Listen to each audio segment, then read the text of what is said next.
Senhor presidente, colegas parlamentares, vim apresentar um requerimento de moção,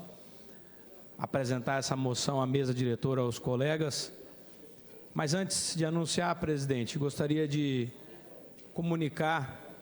que nasceu, presidente, meu segundo filho. E foi um momento muito feliz, senhor presidente, quando ouvi no ultrassom, lá pelas 5 semanas, o coraçãozinho dele pulsar, antes de poder enxergá-lo vivo, com o seu coraçãozinho batendo e tendo automaticamente o meu amor expandido automaticamente, e aquilo que eu pensava, senhor presidente, ser impossível dividir um amor de um filho pelo outro,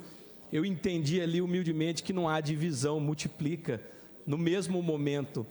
E eu digo isso porque num parto cesáreo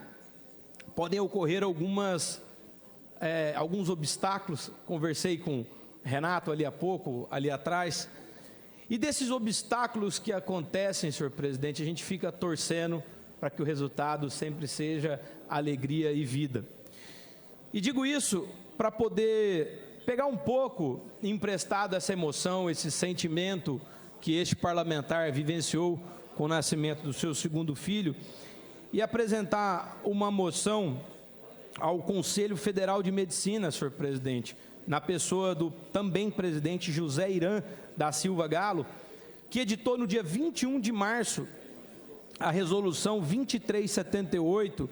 que em seu artigo 1º disciplina que fica vedado, proibido ao médico a realização do procedimento de assistolia fetal, gravem esse nome, ato médico que ocasiona feticídio previamente aos procedimentos de interrupção da gravidez nos casos de aborto previsto em lei, ou seja, inclusive o caso de estupro, quando houver probabilidade de sobrevida do feto em idade gestacional acima das 22 semanas. Então, estabelecendo, senhor presidente, como fator limite as 22 semanas.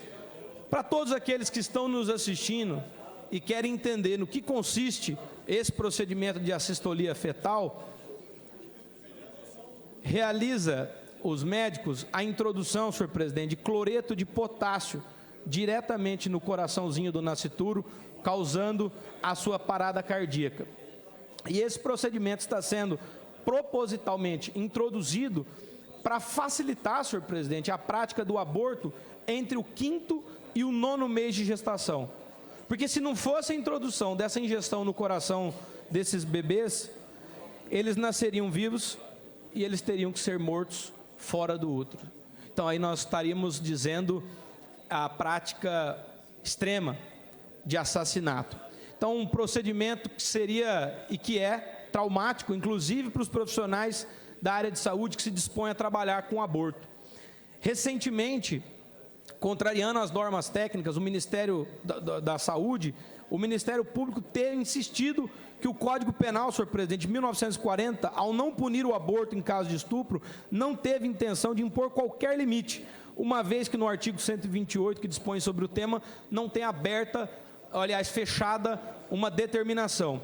E nesse ponto fizemos uma interpretação, senhor presidente, teleológica, que peço vênia para ler aqui que em 1940, a época do decreto, que foi recepcionado pela Constituição Federal como sendo lei do direito penal, né, o nosso próprio Código Penal, é um decreto, não existia, senhor presidente, a difusão dos antibióticos, não existia a difusão da penicilina, e a maioria dos partos que eram realizados por cesárea, o resultado, infelizmente, era morte. Então, está sendo esquecido que, nessa época, a gente tinha esse índice, e as mulheres poderiam morrer devido à septicemia decorrente de infecção, porque não estava disponível a penicilina e nem esses antibióticos. Por esse motivo, senhor presidente, em 1940, a prática do aborto no 2º e no 3º trimestre da gestação era algo impensável, e caso fosse tentado, seria visto como um infanticídio e não como um caso de aborto. Esse foi o motivo pelo qual o legislador não colocou, naquela oportunidade, um limite gestacional para a não punibilidade do aborto em caso de estupro.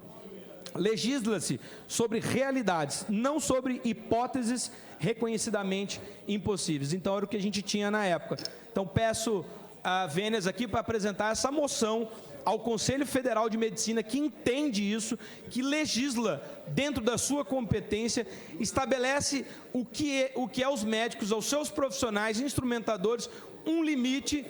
respeitável para o procedimento que é previsto pela legislação, uma vez que